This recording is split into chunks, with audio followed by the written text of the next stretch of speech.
The chronic fatigue had hit me hard that morning, the way it always did on Sundays. I'd woken at 6, giving myself 3 hours to complete what healthy people do in 30 minutes: shower, dress, take medication, and wait for the nausea to pass.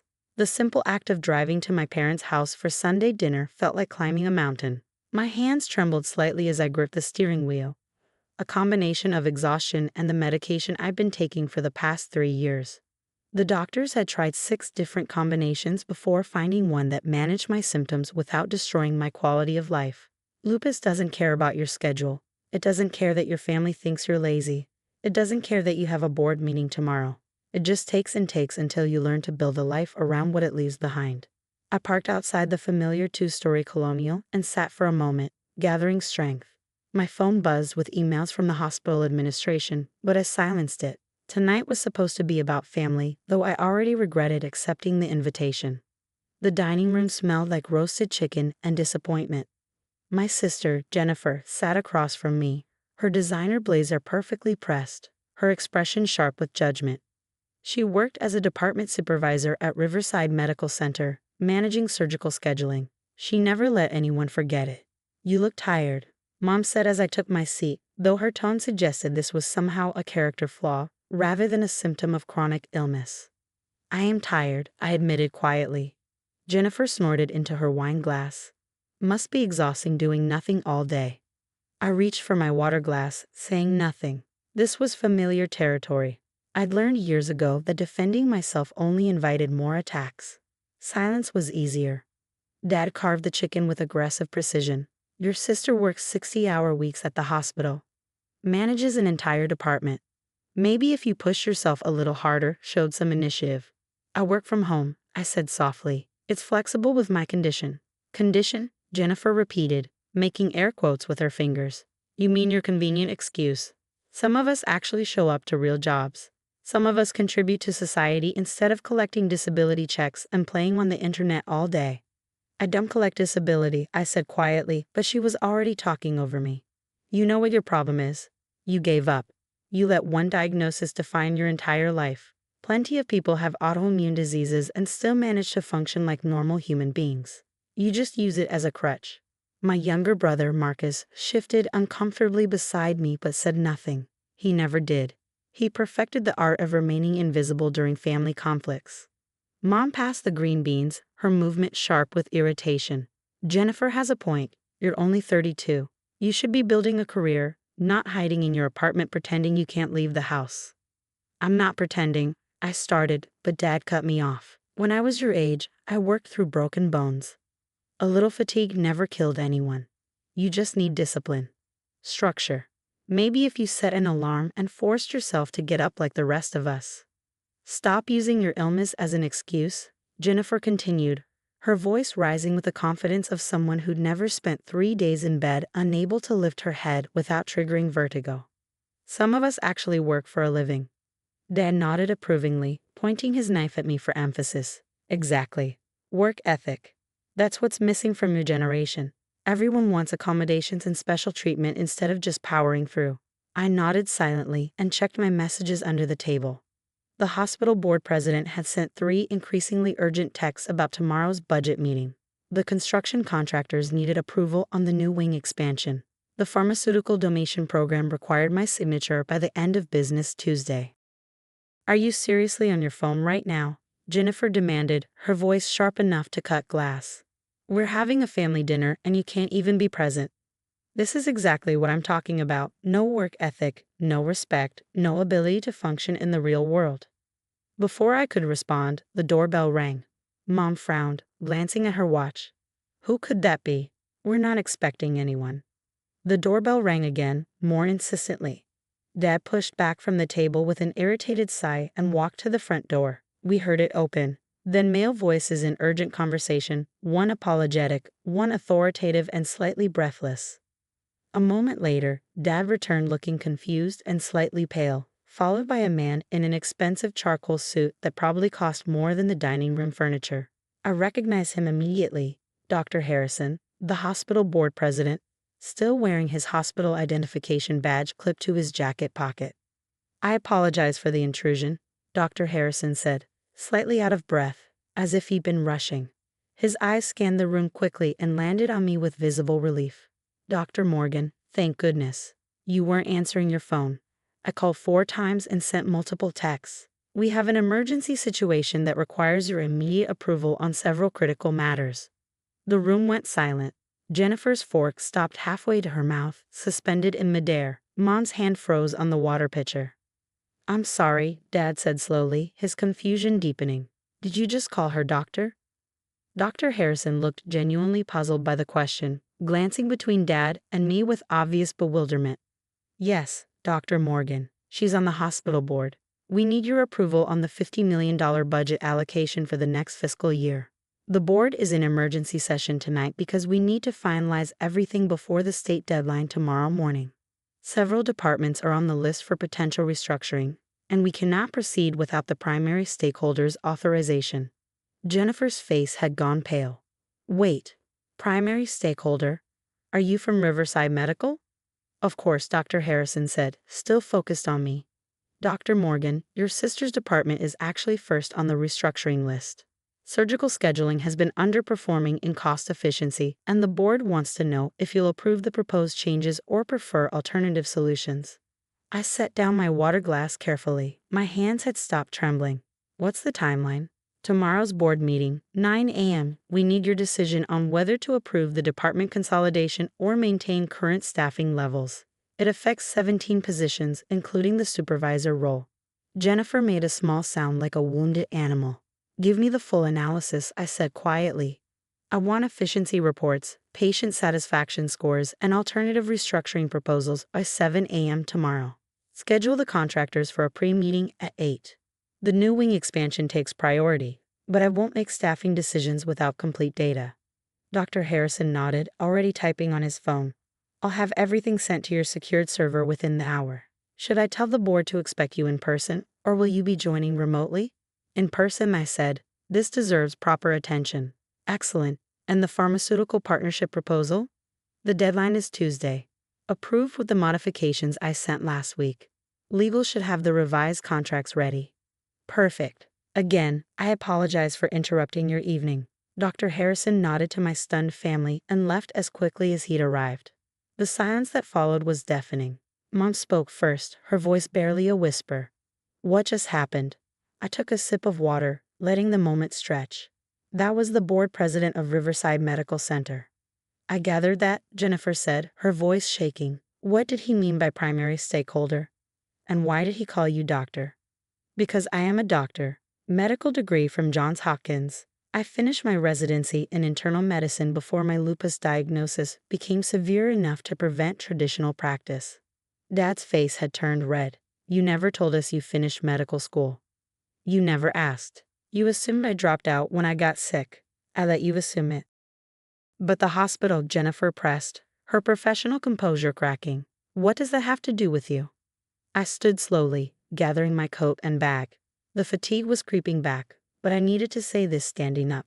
3 years ago, when my grandfather died, he left me a substantial inheritance. You all knew that. What you didn't know was how much, or what I did with it. I invested $20 million into Riverside Medical Center when they were facing bankruptcy. The board needed capital desperately. I offered them a lifeline with conditions, a 47% ownership stake, a permanent seat on the board, and complete authority over chronic illness program development. I paused. They accepted within 72 hours. Jennifer's chair scraped loudly. That's impossible. I would have known. I work there. Why would you know? You're a scheduling supervisor, Jennifer. You don't attend board meetings or review financial statements. You process surgical calendars. It's important work, but it's not executive level. You wouldn't have access to shareholder information. The words landed like physical blows. Jennifer's face cycled through disbelief, anger, and finally fear. When the hospital recovered and expanded, I continued, my investment tripled in value. I'm now the largest individual shareholder. Last year, I donated another $15 million for the new pediatric wing being built right now. The construction Harrison mentioned. I also established a chronic illness treatment program that provides free care to patients with conditions like mine. It's funded through pharmaceutical partnerships that I personally negotiate. Mom had started crying silently. Why didn't you tell us? When would I have told you? Between accusations that I'm faking my illness, or during the lectures about getting a real job, I come to these dinners and listen to you all explain how I've wasted my life. I've learned it's easier to just let you think what you want. Marcus finally spoke up. That's not fair. We didn't know. You didn't want to know, I corrected gently. I've tried to tell you about my work. I mentioned consulting for medical facilities. I talked about healthcare investment. You all decided it was meaningless because I do it from home in my pajamas on days when I can barely stand. Dad found his voice. But you said you work from home, that you have some kind of flexible arrangement. I do. I consult remotely for 6 different hospitals on chronic illness programs. I review medical research proposals. I negotiate pharmaceutical donations. I manage my investment portfolio. I do it all from home because some days I physically cannot leave my bed. But I built a career that works around my limitations instead of giving up. I moved toward the door. Jennifer, I suggest you update your resume. Not because I'm going to fire you, but because the department restructuring has been needed for months. Your performance reviews show consistent problems with efficiency and staff morale. The board has been pushing for changes. I've been holding them off, trying to give you time to improve. You've been protecting me? Jennifer's voice cracked. You're still my sister. I don't have to like you to hope you succeed. But tomorrow, I have to make a decision that affects 17 people's livelihoods and patient care quality. I can't let family loyalty compromise patient safety or hospital efficiency. I paused at the door, exhaustion pulling at my bones. For what it's worth, I didn't do this to punish you. I didn't even plan to tell you. But I'm tired of being treated like I'm worthless because I'm sick. I'm tired of pretending to be less than I am just to make you all comfortable. Wait, Mom called out. Don't leave like this. We can talk about this. We've been talking for 3 years. You've just never been listening. I drove home in silence, my hands trembling again on the wheel. Not from weakness this time, from relief. The next morning, I joined the board meeting from my home office, appearing on the conference room screen while wearing professional attire from the waist up and comfortable pajama pants below. Nobody could see them. This was one of the accommodations I'd negotiated, remote attendance for medical reasons. Dr. Harrison presented the restructuring proposal with detailed slides.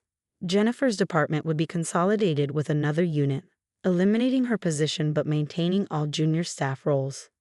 The plan included retraining programs, improved scheduling software, and a 3-month transition timeline. It was efficient, cost-effective, and improved patient scheduling times by 30%. The data was thorough. I listened to the full presentation, reviewed alternative proposals, and asked detailed questions about patient impact and staff retraining. I questioned the cost savings, requested clarification on satisfaction metrics, and pushed for a 4-month transition instead of 3. The board discussed and refined the proposal for 90 minutes. My ownership stake gave me influence, but hospital administration required collaboration and careful consideration of patient care impact. Then I voted to approve the restructuring. Jennifer found out that afternoon through official hospital channels. She called me once, but I didn't answer. She sent a text. I understand. I wasn't sure if she really understood. Maybe she just understood that actions have consequences. Maybe she understood that the sister she dismissed as lazy had been holding more power than she'd imagined. Or maybe she finally understood that illness doesn't equal worthlessness, and that working from home doesn't mean not working at all. 2 weeks later, Jennifer was offered a lateral position in patient advocacy. Slightly lower pay, better hours, less stress. She took it. According to Marcus, she stopped bragging about 60-hour weeks and started leaving at 5. She mentioned therapy once. My parents sent a card 3 weeks later. Not an apology exactly, but an invitation to Thanksgiving with a handwritten note. We'd like to hear about your work. Really hear about it. We made assumptions that were unfair. We'd like to start over if you're willing. I haven't decided if I'll go yet. The invitation sits on my kitchen counter. Some bridges take longer to rebuild than others. Some might be beyond repair. Trust doesn't automatically restore itself just because someone finally recognizes your worth. Forgiveness isn't something you owe anyone. Even family, especially when they only changed after discovering your power rather than recognizing your inherent value. But I'm done shrinking myself to fit their limited understanding of success.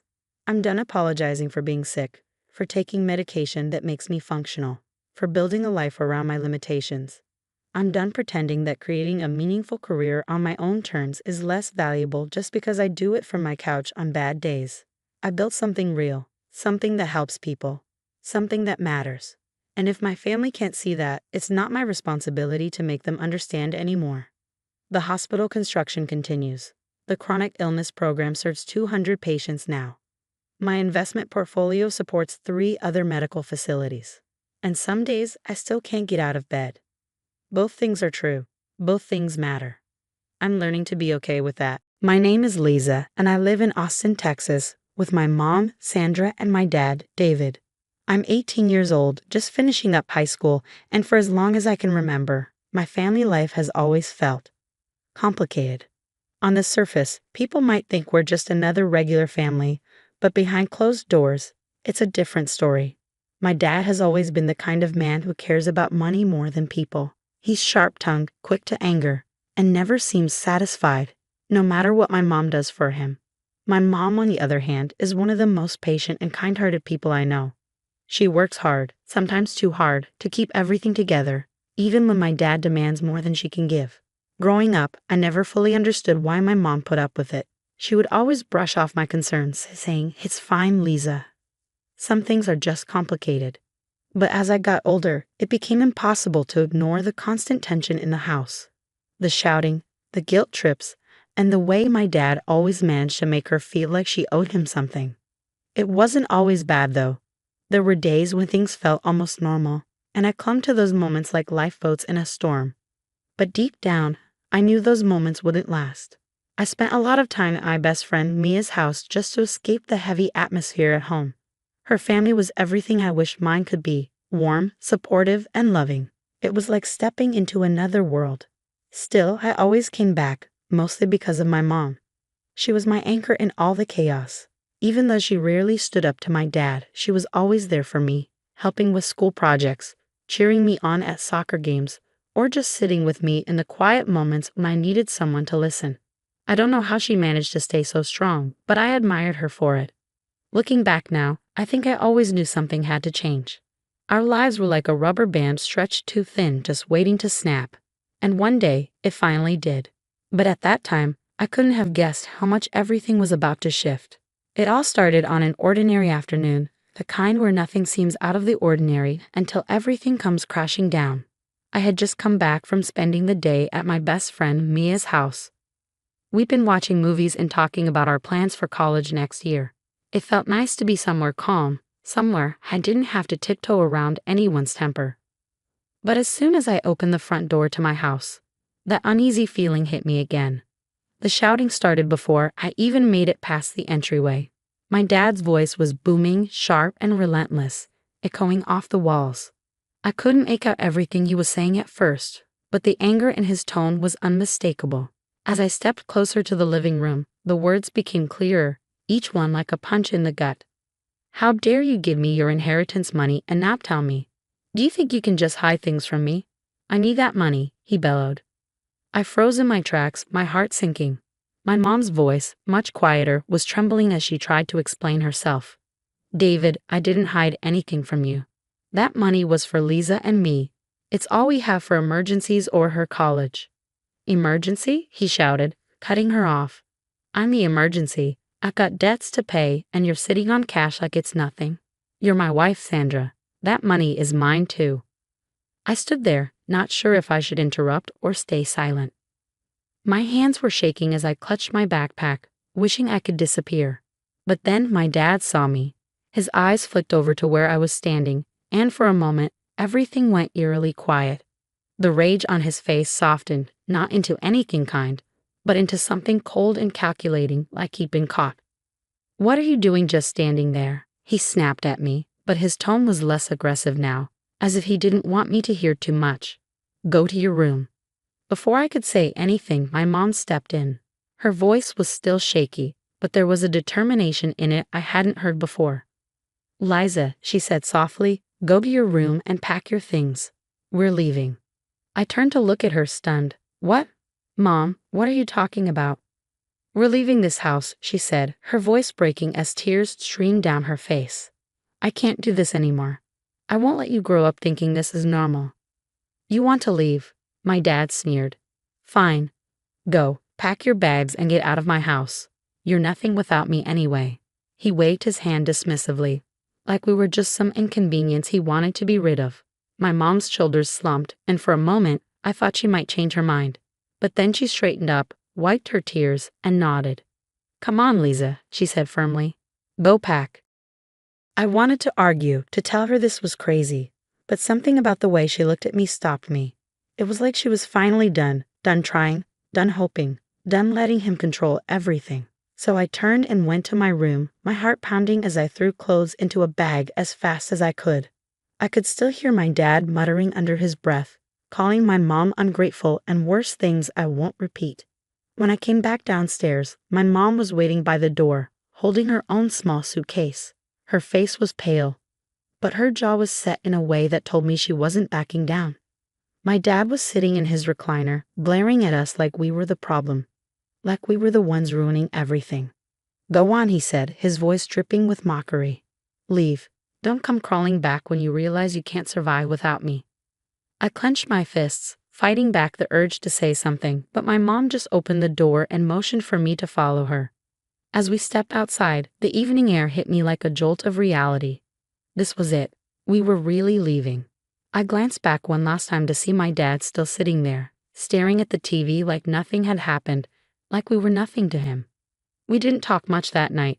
My mom drove us to a small motel on the other side of town, and we sat in silence for a long time, just trying to process what had happened. I wanted to ask her a million questions, how we were going to manage, what we were going to do next. But all I could do was sit there and hold her hand. That night, as I lay awake on the stiff motel bed, I realized something had shifted. For the first time, I wasn't scared of what my dad might say or do. I was scared of the unknown, yes, but there was also a strange sense of relief. We were free, at least I hoped we were. A year later, I thought I finally moved on. It wasn't easy, but my mom and I had started to rebuild our lives. After leaving that night, we stayed in a cramped motel for a couple of weeks before my mom found a small apartment for us. It wasn't much. A tiny 2-bedroom place with creaky floors and mismatched furniture. But it was ours. For the first time, we didn't have to walk on eggshells or brace ourselves for shouting matches. The silence felt strange at first, almost too quiet, but eventually it started to feel peaceful. I threw myself into school, determined to make my mom proud. I worked part-time at a local coffee shop to save up for college, and my mom picked up extra shifts at her job to help make ends meet. Things were still tight financially, but we made it work. Mom was happier, lighter somehow, even when she was exhausted. I didn't realize just how much of herself she'd been hiding until we left. She started laughing more, making little jokes, and even talking about her dreams, things she'd long buried while trying to keep my dad happy. By the time my 19th birthday rolled around, I felt like I was finally in a good place. I'd invited a few close friends over to celebrate, a small, low-key gathering in our apartment. Mia was there, of course, along with a couple of friends from school and work. Mom had gone all out, decorating the living room with streamers and balloons she picked up on sale. She even baked me a cake from scratch, despite insisting she wasn't much of a baker. It was lopsided and slightly burnt on one side, but I didn't care. It was perfect because she made it. We were in the middle of laughing about something Mia said when there was a knock at the door. I figured it was one of my neighbors or maybe another friend arriving late. But when I opened the door, my heart dropped. There he was, my dad. He looked different, almost unrecognizable. His clothes were wrinkled and slightly dirty, and his face was thinner, with deep lines etched into his skin. For a moment, I just stood there stunned. I hadn't seen or heard from him since the night we left. He hadn't called, texted, or made any attempt to find us. Until now. Liza, he said, his voice cracking. Happy birthday. He tried to smile, but it looked forced, almost desperate. What are you doing here? I asked, my voice cold and sharp. I could feel everyone behind me go silent, their laughter replaced by awkward tension. I just wanted to see you, he said, shifting uncomfortably. I know I haven't been around, but I've been thinking about you, about both of you. I crossed my arms, blocking the doorway. A little late for that, don't you think? Please, Lisa, he said, his tone shifting to something more pitiful. I've lost everything. The house, my job, everything. I messed up, okay? I just want my chance to make things right. I could feel my chest tightening, anger bubbling up inside me. How dare he show up here, on my birthday of all days, and try to play the victim? I glanced back at my mom, who had stepped into the hallway. Her face was pale, her expression unreadable, but I could see the tension in her shoulders. You kicked us out, I said, my voice rising. Do you remember that? You told us to leave and never come back, and now you want us to forgive you, to just forget everything you did. I know I was wrong, he said quickly, holding up his hands like he was surrendering. I wasn't thinking straight. I've changed, Liza. Please, I just want my family back. Family? I scoffed, feeling the weight of every argument, every insult, every moment of pain he caused. You didn't care about family when you were screaming at mom or demanding money that wasn't yours. You only care now because you have nothing left. Liza, please, he begged, his voice breaking. I'm sorry. I'm so sorry. By now, everyone in the room was watching, the birthday celebration completely derailed. I could feel their eyes on me, waiting to see what I would do. My mom stepped forward then, her voice calm but firm. David, she said, you need to leave. This isn't the time or place for this. But he ignored her, his eyes locked on me. Liza, you're my daughter. Please, I'm begging you. I clenched my fists, every muscle in my body tense. For a moment, I thought about giving in, about letting him stay just to avoid making a scene. But then I remembered all the nights I'd heard my mom crying herself to sleep. All the times I'd felt helpless and scared in my own home. And I knew I couldn't let him back into our lives. Not now. Not ever. No, I said firmly, my voice steady. You don't get to ruin my life again. You don't get to ruin my mom's life again. You made your choices, and now you have to live with them. Liza, he started, but I cut him off. Get out, I said, my voice rising. Now. For a moment, he just stood there, looking at me like he couldn't believe what I'd just said. Then, slowly, he turned and walked away, his shoulders slumped in defeat. I shut the door behind him, leaning against it as I tried to catch my breath. The room was silent, the tension so thick it was almost suffocating. But then my mom came over and wrapped her arms around me, and I felt some of that weight lift. I looked around at my friends, who were all giving me encouraging smiles, and I realized something important. I wasn't alone. I had people who cared about me, who supported me, and I didn't need my dad to feel whole. The party didn't go exactly as planned, but in the end, it didn't matter. I had stood up for myself, for my mom, and for the life we'd worked so hard to build. And for the first time in a long time, I felt proud. As the door clicked shut behind him, I felt a strange calm settle over me. I had finally stood up for my mom, for myself, and I knew I wasn't going to let my dad drag us back into his mess. The weight of the past year lifted just a little, and I felt a rush of freedom I hadn't realized I was missing. The party didn't exactly go as planned, but in that moment, I didn't care. My mom was by my side, and my friends surrounded me, reminding me that I wasn't alone. I wasn't defined by my father's mistakes or his absence. I was my own person now, stronger, freer, and proud of the life we were building together. Whatever came next, I knew I could handle it. And for the first time in a long time, I felt like I was finally living on my own terms. My name is Anna Carter, and I live in Austin, Texas. For the longest time, I believed I had built a life that was secure and full of love. I was married to John, the kindest and most supportive man I had ever met. We had a simple yet happy life together, sharing dreams of starting a family and growing old side by side. Our home, however, was not just ours. We lived with John's mother, Eleanor. At first, I thought it was an arrangement that could work. Eleanor presented herself as a loving, caring mother-in-law in front of John. She would smile at me, compliment my cooking, and even talk about how excited she was for the family we were building. But behind closed doors, her true self emerged. Eleanor made it clear that she didn't think I was good enough for her son. She would criticize me in subtle ways, questioning my upbringing, my choices, and even my love for John. "You're lucky John is so patient," she'd say with a sharp smile, implying that I was somehow a burden to him. I never told John about her behavior. He loved me deeply, and I didn't want to taint his relationship with his mother. He often said, "Mom's been through a lot since Dad passed. She just needs time to adjust." I convinced myself to endure her passive-aggressive remarks and manipulative games for his sake. I worked part-time as an accountant while John had a steady job in construction. We had dreams of moving into our own place one day, but John's loyalty to his mother kept us under her roof. I tried to focus on the positives, telling myself that one day things would change. Little did I know, my life was about to take a turn I could never have imagined. Everything changed on a rainy Tuesday in late October. It was one of those days where the sky stayed gray from morning to night, and the air carried a chill that seeped into your bones. John kissed me goodbye before heading out to work, as he always did. He told me he'd be home early that evening, and we finally start picking out colors for the nursery. I was 4 months pregnant, and we had just found out we were having a baby boy. I remember the way he smiled that morning, his hand resting on my belly for a moment before he left. "I can't wait to meet him," he said softly. It was the kind of moment that stays with you, even when everything else fades.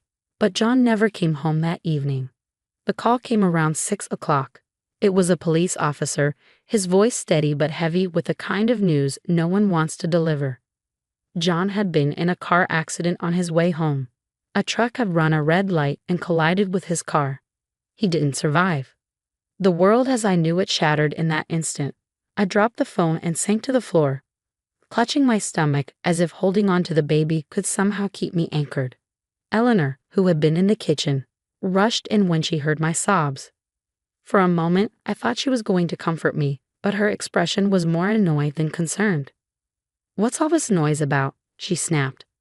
When I managed to tell her what had happened, she gasped dramatically, then sat down as if the grief was too much for her to bear. But even in that moment, I could sense that her sorrow wasn't entirely genuine.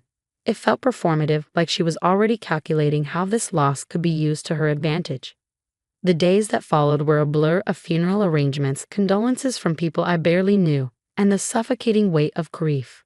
I felt like I was drowning, but I had to keep going for the baby. John had been so excited to be a father, and I was determined to honor his memory by giving our son the best life I could. Eleanor, however, seemed to have other plans. At first, she played the grieving mother-in-law to perfection, accepting sympathy from everyone who visited.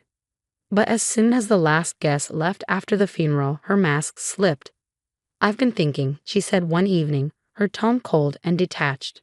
"Now that John is gone, this house is going to feel very crowded. My daughter, Margaret, and her kids need a place to stay. She's going through a tough time with her divorce, and I can't turn her away." I stared at her, not fully understanding what she was implying. "What are you saying?" I asked, my voice trembling. "I'm saying there's no room for you here anymore," she replied bluntly. "You'll need to find somewhere else to go. I need the space for Margaret and her children. Besides, raising a baby on your own will be hard enough without staying here." Her words hit me like a slap.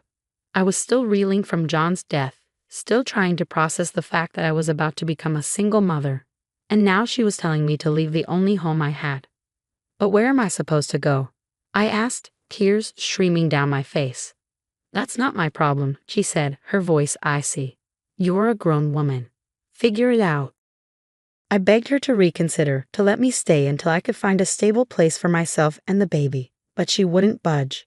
She was determined to make room for Margaret, and I was nothing more than an inconvenience to her. Within a week, I was packing up my belongings and leaving the house I had shared with John. I moved into a small, run-down apartment on the edge of town, using what little savings I had to cover the first month's rent. It wasn't much, but it was mine. As I sat on the floor of that tiny apartment, surrounded by boxes and holding my growing belly, I made a promise to myself and my unborn son. We would survive this. No matter how hard it got, I would build a life for us. I wouldn't let Eleanor's cruelty break me. The first few months after I moved out were the hardest of my life. I was still grieving John, trying to navigate a pregnancy on my own, and adjusting to life in a cramped apartment with barely enough money to cover my bills. I took on extra freelance accounting work wherever I could find it, often working late into the night, my swollen feet propped up on a second-hand chair. When my son Ethan was born, it was both the most beautiful and terrifying moment of my life. Holding him for the first time, I felt an overwhelming sense of love and responsibility. He had John's eyes, the same deep brown that seemed to hold the weight of the world, and it broke my heart that John would never get to see him. Ethan became my reason to keep going. Every sleepless night, every struggle to stretch a dollar, every moment of doubt, he was the light that kept me moving forward. I found a full-time job at a finance company a few months after he was born. It wasn't glamorous, but it paid the bills and gave me the stability I needed to provide for Ethan. Slowly, I started to rebuild my life. Years passed, and while the pain of losing John never fully went away, I found strength I didn't know I had. I created a small but happy life for Ethan and me. We had our routines, our little traditions, and a growing circle of supportive friends who became the family I had lost. Then one evening, out of the blue, my phone rang. I almost didn't answer when I saw Eleanor's name on the screen. It had been years since I'd heard from her, and I wasn't sure I wanted to. But curiosity, or perhaps some lingering sense of duty, got the better of me. "Anna," she said, her voice trembling. "It's me, please don't hang up." I stayed silent, unsure of what to say. I need to apologize," she continued. "I've been terrible to you. I know that. I hurt you, and I hurt Ethan. I was wrong to kick you out, wrong to treat you the way I did. Please, can you forgive me?" Her words should have moved me, but something about her tone felt off. It wasn't just remorse I heard. It was desperation. "Why are you calling me now, Eleanor?" I asked, my voice steady but guarded. She hesitated, and then the truth spilled out. Margaret, the daughter she had chosen over me, had drained her finances and left her in debt. After years of supporting Margaret and her children, Eleanor had nothing left. Margaret had moved out, taking her children with her, and now Eleanor was alone and broke. "I have nowhere to go," she said, her voice cracking. "I've lost everything. Please, Anna, I just want to see my grandson. I want to be part of your lives. Maybe I could stay with you for a while." Her words ignited a fire in me that I hadn't felt in years. Memories of that cold evening when she had thrown me out flooded back, the look of indifference on her face as I begged her for mercy, the way she had turned her back on me and my unborn child. "No," I said firmly. She was silent for a moment, as if she hadn't expected me to refuse. "Anna, please, I'm begging you. I have nowhere else to turn."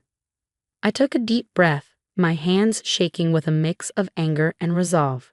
"Do you remember the day you kicked me out, Eleanor? I was pregnant, grieving, and completely alone. You didn't care. You told me to figure it out, and I did. Now it's your turn. Go to Margaret. Go enjoy the life you chose with her and her kids, because you're not welcome here." "Anna, please." "No," I interrupted, my voice rising. "You don't get to use me now that you've burned every other bridge. You made your choice, Eleanor. Now you have to live with it." I hung up the phone, my heart pounding. For a moment, I felt a pang of guilt, but it was quickly replaced by a sense of liberation. For years, I had carried the weight of Eleanor's cruelty, letting it shape how I saw myself. But now, for the first time, I stood up for myself and for Ethan. That night, as I tucked Ethan into bed, I felt a peace I hadn't known in years. I wasn't just surviving anymore, I was thriving. I had built a life for us, one that was free from toxic people and full of love and possibility. Eleanor's call was a reminder of how far I had come, and as I sat in the quiet of my living room, I allowed myself to feel proud. This was my life now, and I wasn't going to let anyone take it from me.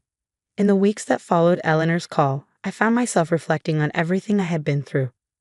For so long, I had carried the weight of her cruelty, the grief of losing John, and the fear of raising Ethan on my own. But now, looking at the life I had built, I realized just how strong I had become. Ethan was thriving.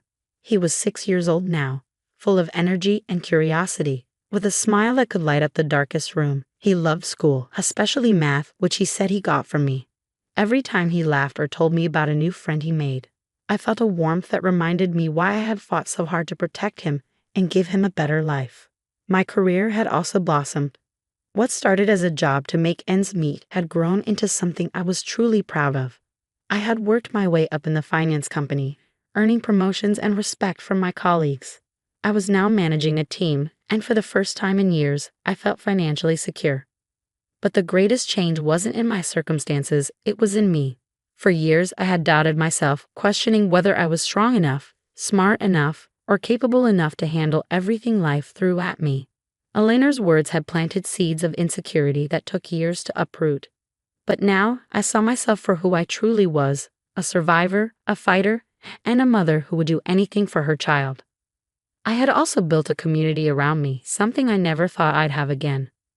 My friends had become my family, supporting me in ways Eleanor never had. They were there for Eakin's birthdays, cheering him on at his soccer games and showing him what real love and kindness looked like. As for Eleanor, I never heard from her again after that call. Part of me wondered what had become of her, but I didn't dwell on it. I had made my choice, and I stood by it. Forgiveness didn't mean allowing someone back into your life to hurt you again. I had forgiven her in my heart, but I had also let her go. One sunny Saturday, Ethan and I went to the park, a place we visited often. As he ran ahead to join his friends on the playground, I sat on a bench, sipping my coffee and watching him play. The sun was warm on my face, and I felt an overwhelming sense of peace. This was my life now, a life I had built with my own hands, a life filled with love, laughter, and hope. It wasn't the life I had imagined when John and I first dreamed of our future, but it was a life he would have been proud of. As Eakin waved at me from the top of the slide, shouting, "Watch me, Mom," I smiled and waved back, my heart full. I wasn't just surviving anymore. I was living. In that moment, I knew I was free, free from Eleanor's shadow, free from the pain of the past, and free to embrace the future with open arms. My story wasn't just one of loss and struggle. It was a story of resilience, strength, and the unbreakable bond between a mother and her child. And as I sat there, surrounded by the sounds of children laughing and the warmth of the sun, I felt proud, not just of the life I had built, but of the woman I had become. My name is Scarlett, and I live in Austin, Texas. I'm 28 years old, and I work as a project manager for a growing tech company. It's a job I love, not just because it challenges me, but also because it gives me the financial independence I've worked hard to achieve. My life looks good on paper: a stable career, a nice home, and a husband, Daniel, who I thought was my partner in every sense of the word. But life has a way of testing the foundations you think are solid, and my story is proof of that. From the moment I married Daniel, his sister, Karen, made it clear that she didn't like me. She was the kind of person who saw someone else's success as a threat, and the fact that I earned more than she did was something she couldn't let go of. We all lived together under one roof, something I agreed to because Daniel insisted Karen needed help after her divorce. I wanted to be supportive, but I quickly realized I wasn't just sharing a home. I was stepping into a battlefield. Karen had a way of making me feel small, like I didn't belong in my own house. She'd make snide comments about my job, accusing me of neglecting my duties as a wife because I didn't spend all my time cooking and cleaning. It didn't matter that I contributed equally to the household, if not more, both financially and otherwise. To her, I was a threat, and she found ways to remind me of it every chance she got. It wasn't just words. Karen treated me like her personal maid. She'd leave messes everywhere and then look at me with a smug smile, as if daring me to clean up after her. Daniel would brush it off, saying, "That's just how she is. Don't take it personally." But how could I not? Over time, it became clear that my feelings didn't matter, not to Karen, and not to Daniel. For a while, I told myself I could handle it. I was strong, wasn't I? I had faced challenges before, but living under the same roof as Karen, with her constant criticism and manipulations, wore me down. And what hurt the most was Daniel's silence. When I needed him to stand up for me, he'd shrug or, worse, side with Karen. I kept telling myself things would get better. They didn't. It all came to a head on a day I'll never forget. Karen's birthday. She had invited all her friends and a few family members over for a party at our house. I had spent the morning helping set up, despite knowing she'd never acknowledge my efforts. It wasn't that I wanted her gratitude. I just wanted to avoid drama. I had learned by then that keeping the peace often meant swallowing my pride. The party was in full swing, and everyone seemed to be enjoying themselves. Karen, as usual, was in her element, laughing loudly, commanding everyone's attention, and making sure the spotlight stayed on her. I was trying to stay in the background, chatting politely with a few guests and refilling drinks when needed. It wasn't my idea of a relaxing Saturday, but I figured if I could just get through the evening, it would be over. Then it happened. After everyone finished eating, Karen stood in the middle of the room and clapped her hands to get everyone's attention. "All right, time to clean up," she announced, her eyes locking onto mine with that familiar smirk. "Scarlett, why don't we take care of the dishes?" For a moment, I froze. Her tone wasn't a request, it was an order. She didn't ask anyone else to help, not even Daniel. All eyes were on me, and I could feel the heat rising in my face. Part of me wanted to stand my ground, but I hesitated, not wanting to cause a scene in front of so many people. I looked over at Daniel, silently pleading for his support, but he just sat there, avoiding my gaze. When I didn't move right away, Karen's voice came again, louder this time. "Come on, Scarlett. We can't just leave the dishes piling up, can we?" She laughed, and a few of her friends chuckled along with her. I swallowed hard, my pride warring with my need to keep the peace. Reluctantly, I stood up and headed toward the kitchen. But before I could get far, Karen added, "Make sure you scrub them properly. You know how picky I am about my plates." Her friends laughed again, and I felt the sting of humiliation. It wasn't just the task. It was the way she made it a public spectacle, a way to remind everyone, including me, of my supposed place in her world. As I reached the sink, Daniel followed me into the kitchen. For a brief moment, I thought he was coming to check on me, maybe to offer an apology or some kind of support. But instead, he grabbed my arm firmly, spinning me around to face him. "Don't ruin my sister's birthday," he hissed under his breath. His voice was sharp, his grip tight enough to make me wince. "Just do what she asked and stay out of sight. Don't show your face to our guests again tonight." I stared at him stunned. My own husband, the man who was supposed to have my back, was siding with Karen. He didn't just fail to defend me, he actively joined in my humiliation. I could barely see straight as I turned back to the sink, my hands shaking as I started scrubbing the dishes. Tears blurred my vision, but I bit my lip and kept going, determined not to let anyone see me cry. I could hear the laughter and chatter from the living room, the sounds of people enjoying themselves while I stood there, reduced to a maid in my own home. In that moment, something inside me broke.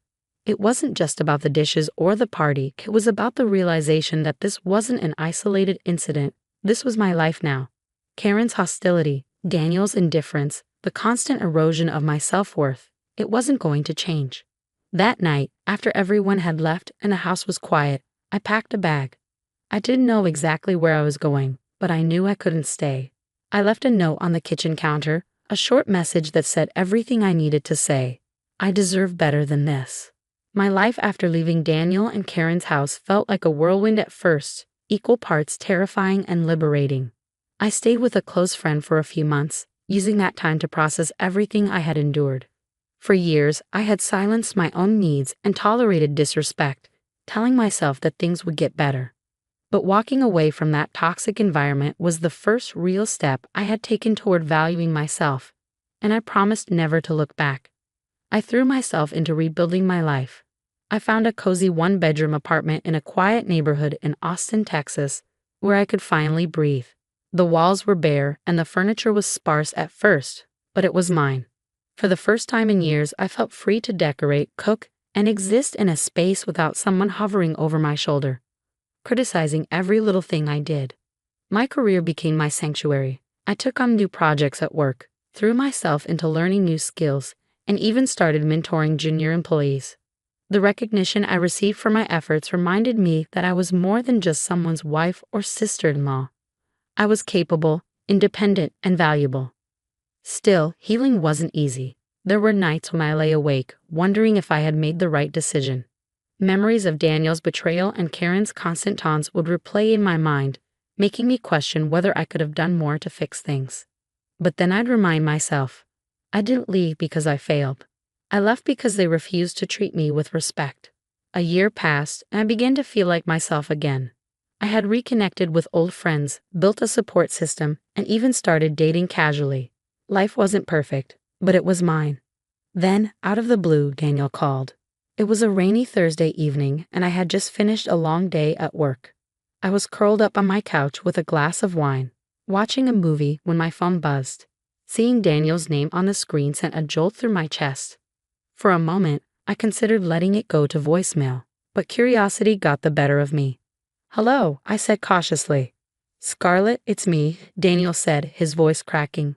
He sounded desperate. I stayed silent, unsure of what to say. "Please, Scarlett, I need to talk to you. I know I don't deserve your time, but please just hear me out." Against my better judgment, I let him continue. "She kicked me out," he said, his words tumbling over each other. "Karen, she told me I was useless and that I was holding her back. Can you believe that? After everything I did for her, she took over the house, changed the locks, and told me to get lost. I don't have anywhere else to go. My stomach tightened. The irony of the situation wasn't lost on me. Daniel, the man who had stood by while his sister treated me like a servant, was now at the receiving end of her cruelty. "I'm sorry you're going through this," I said, my voice steady. "But I don't see how this involves me." "Scarlett, please," he begged. "I know I messed up. I know I failed you, but I need your help. I've been sleeping in my car for the past 2 nights. I can't do this alone. You were always the strong one, the one who held everything together. I need you, Scarlett. Please forgive me." Hearing those words stirred a mix of emotions in me: anger, pity, and a strange sense of vindication. For years, I had been the one holding everything together, sacrificing my own happiness to keep the peace. And now, here he was, begging for the support he had refused to give me. "Daniel," I said, my voice firm, "do you remember Karen's birthday party?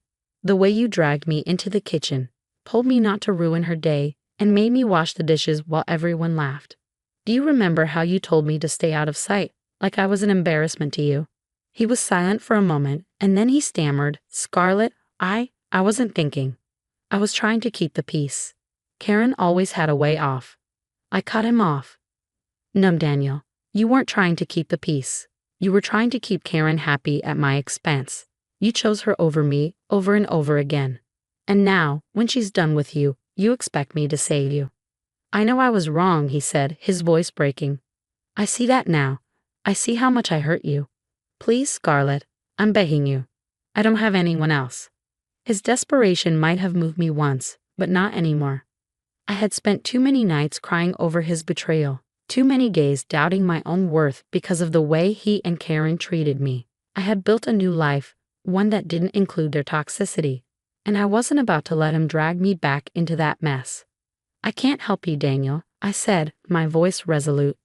"You made your choices, and now you have to live with them. Go back to Karen. Wash her dishes. Do whatever it takes to get back into her good graces, because I'm not your solution."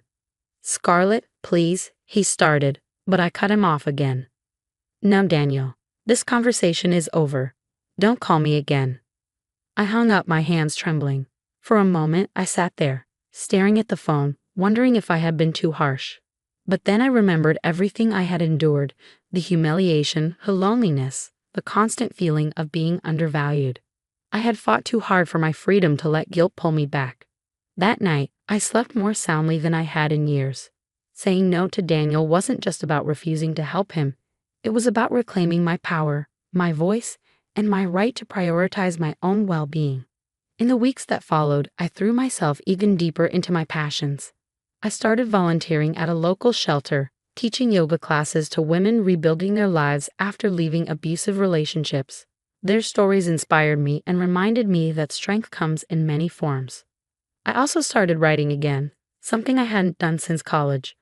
Putting my thoughts and experiences into words was cathartic, and before long, I had the beginnings of a memoir, my story of resilience, growth, and self-discovery. Looking back, I realized that leaving Daniel and Karen wasn't just about escaping a toxic environment. It was about choosing myself, about believing that I deserved more than what they were willing to give. And as I stood on my own 2 feet, surrounded by supportive friends and a life I had built on my own terms, I knew I had made the right choice. I never heard from Daniel again, and I didn't need to. The chapter of my life that included him was over, and I was ready to write a new one filled with love, respect, and the kind of happiness that comes from truly valuing yourself. Walking away from Daniel that final time wasn't just an end, it was a beginning. For the first time in years, I felt a sense of peace, a quiet confidence that I had reclaimed my life. There was no more Karen to undermine me, no more Daniel to ignore me, and no more shrinking myself to fit into spaces where I was never truly valued. My apartment, though modest, became my sanctuary. I started filling it with little things that made me happy: plants in every corner, soft throw blankets, and walls adorned with pictures of places I'd traveled and people who lifted me up. It wasn't about material possessions. It was about creating a space that felt like me. My days were full, but in the best way. I spent mornings at work, tackling challenges that reminded me how capable I was. Afternoons were often dedicated to my fitness routine, boxing classes, yoga, or long walks around the city. Evenings were my favorite. Sometimes I cooked myself a meal while playing my favorite music, dancing around the kitchen like no one was watching. Other times, I'd meet up with friends, laughing over drinks and stories, rediscovering the joy of connection. And then there was the writing.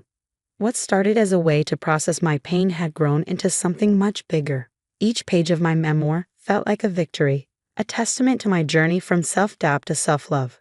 The more I wrote, the more I realized how far I had come, not just in leaving Daniel and Karen, but in rediscovering who I was and what I wanted out of life. One sunny Saturday morning, I found myself at the local park, surrounded by a group of women I'd met through my volunteer work. We were there for a fitness boot camp I had organized, a mix of yoga and strength training.